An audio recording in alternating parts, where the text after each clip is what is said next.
is Dan Seifer with The Verge. Here at the New York International Auto Show, Apple is demoing CarPlay, its simplified version of iOS optimized for use in the car. We got a chance to look at how CarPlay works in upcoming Hyundai, Volvo, and Mercedes-Benz vehicles.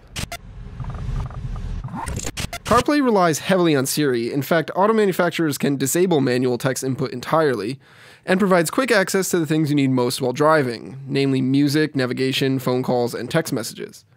CarPlay also provides access to third-party apps that have been updated to support it. There's only a handful available right now, but you can listen to iHeartRadio, Spotify, or podcasts through your car stereo.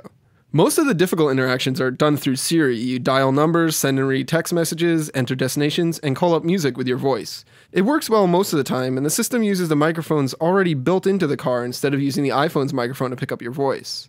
CarPlay works in different ways depending on a car's specific hardware configuration. Volvo's implementation uses both a touchscreen and hardware buttons, while Hyundai opted for the all-touchscreen route. Mercedes-Benz chose to forego the touchscreen entirely and requires drivers to control CarPlay with a hardware knob and a handful of buttons. Like iOS, CarPlay really lends itself to touch interactions, and it was definitely easiest to use in the cars with touchscreens. Each car manufacturer integrates CarPlay into its existing navigation systems differently as well. Hyundai and Mercedes-Benz essentially run CarPlay as an app, with it completely separate from the native navigation system.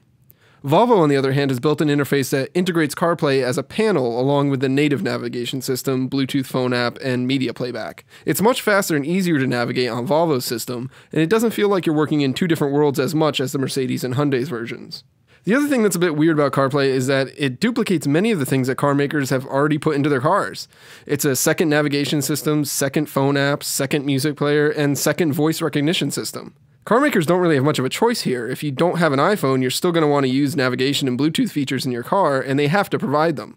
Still, despite duplicating almost everything your car already does, CarPlay is nicer to use than virtually any automaker's interface, and it integrates with your text messages and smartphone apps much better. Apple's initial CarPlay rollout is rather limited. In addition to Hyundai, Mercedes-Benz, and Volvo, just Ferrari and Honda have committed to launching cars with it this year. 13 other manufacturers have also signed on board to support CarPlay at some point in the future. Will CarPlay be the car interface of the future? Only time will tell, but I really wouldn't mind having it in my car right now.